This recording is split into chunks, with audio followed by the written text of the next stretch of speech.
G'day, this is Adam from AVA Magnetic Levitation Australia doing Mad Micro RC Mods number 8. This is the viewer's choice from a couple of videos back. Sorry I'm a little bit behind at the moment, working on a product which will come up soon on my other playlist, probably under the AVA Magnetic Levitation products.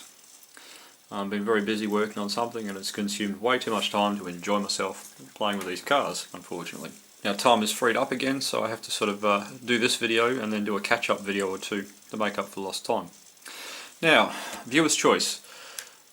This is the car that sort of came first and second. It was sort of I suppose you'd say first with the monster truck. I picked this one over the monster truck because I like these. It's like my favourite. I will be doing the monster truck next, and then I'll probably do the boat video after that. There'll also be another Coke can car video somewhere in the middle. So, high-speed project with an Atomic Racer, which when sold in Australia, Atomic Racer, when sold in America and other countries by WL Toys, it's called the L939 Speedflux. By far one of the best micro RC cars you can get for the price and style. Single cell, litho battery and cordless brushed motors. It's I think retail for about 50 bucks in Australia. I think in America they go for about 30. If you want to modify a vehicle, this is probably the easiest one to work on. It's durable as well, very durable and tough. So let's get started. First up, I'll show you some video footage of my modified Atomic Racers / Speedfluxes, and then at the end of the video footage we'll do a tech talk.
So, firstly, testing that I've done so far in the past. is I've taken one of these cars and I've lowered it. Basically this is a stock standard one, stock standard height, and this one's been lowered. I'll quickly pop the lids off and show you how I did this. Oh, by the way, the boat came third, which was a surprise to me and the viewer's choice. So yeah, if you have a look at these two, you can see that the ride height on this one's much higher than this one. If you grab something like a pen and sort of just get it under the car a bit. This one you got no chance. To lower the car, what I basically did was I got the front end of the car, which sits this way around, and I removed it from the car and essentially just flipped it over, which means that your steering horns are up higher, but the body placement is lower by doing that. Then I also had to raise the servo up to a new height because the steering bar's at a different height. Just glued it back in place. I also removed some material out of the body mounts and glued them back together. And underneath the car I glued in this bar. Basically means that the suspension's half locked out all the time, so I have a lower ride height. I'll also sort of change the springs. I'll probably put some foam in there for a bit more of a dampener. But yeah, this car, if it's run on carpet compared with the standard one, it's less inclined to roll over on stiff corners and that because it's so much lower to the ground. Centre of gravity is very important. So that'll be the sort of configuration of the car. We'll just quickly go through some of the things that I'll be doing to it. Tyres, wheels and tyres. Okay, these cars generally run these rubber sort of tyres. They're not really a ball bearing, it's just a shaft that goes through this piece of plastic, pivot joint. They're not that great. They're good enough, for what they do. At the speed the car goes, this one's damaged. The idea I think I'll probably do, these cars do 20 something kilometres an hour stock standard, which this is fine. But if you're going to go really, really fast, you need a bit more dampening, use foam. Foam tyres and that are much better, in my opinion, at high speeds. If you want mega traction, these rubber ones are great. So what I'll do is I'll probably pull apart a front end, machine off all this outer periphery, so I'm just left with this inner. I'll machine out the centre of that hub. I'll put in a sealed ball bearing kit in the front of it and run some of these foam tyres in the front instead, which will, I may not run this width, probably may run this sort of width all round, a much wider one. But yeah, I think I can make that work. That way I should end up with a wheel that's also much rounder and runs a lot more balanced as well, be lighter.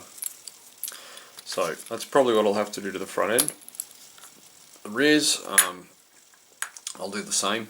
Basically, I'll run foam. I'll remove these axle kit, and when I reassemble it, I'll put it back onto a carbon fibre. Let's see, that's what I generally like to run. Like in the world's fastest bolt, I ran a hollow carbon fibre rear axle with 2 ball bearings mounted and foam tyres. So I'll run a setup similar to that in the car. The advantage of running foam tyres as well is you can have 2 or 3 different diameters, and that way you can set the gears or the gear ratio for the car for the middle size tyre you've got, and then you can change the tyres, and by doing so you change your final drive and your acceleration. So it's like having different gear ratio options or whatever. Good for testing. So yeah, that'll be the rear axle. Gears. Stock standard, the Speed Flux L939, whatever you call it, runs what's called a point. Well, this will come up. This is a 0.4 mod gear set, and I believe that means that there's 0.4 of a millimetre between the tops or the crests of these gears. They're good enough, but when you start running big motors, and if there's any more weight, like I tend to run in this car, a big battery, you tend to break gears. Break gears. It's no big deal. They're very, very cheap to replace. It's a pain in the ass. So what I'll be doing is I'll be running a 0.5 mod gear, which is more common in the HPI Q32. I believe they run 8.5 cordless brush motor. These cars run a 7 diameter by 16 or something. When you run the 8.5 motors, you tend to want to go up in gear size. It's not a necessity. I've run lots of them and not broken anything, but with this one, especially with what I'm doing, I really need to try and take all the steps I can. So the other thing I've done as well is I've bought out the gear and put in a brass bush or brass bronze bearing in there. It's a much tighter fit, so basically I'll have less vibration, less noise, and less likely to break. So batteries. Stock standard, these cars run a 120 milliamp hour lithium ion battery. It runs a little chip on the end there because it's a toy, which is designed for protection. I think overload, charge protection and that. What I'll be doing is putting a 300 milliamp hour Nanotech battery in there, or going to try to. It's a very, very tight fit, but I think I can make it work. The 300 milliamp hour, obviously, it's like twice the size. Its C rating is massive. I think it was 35 to I think it was 70. So what I've had to do to be able to fit the battery is I've taken the standard body kit of the car and I've pre-prepared this one.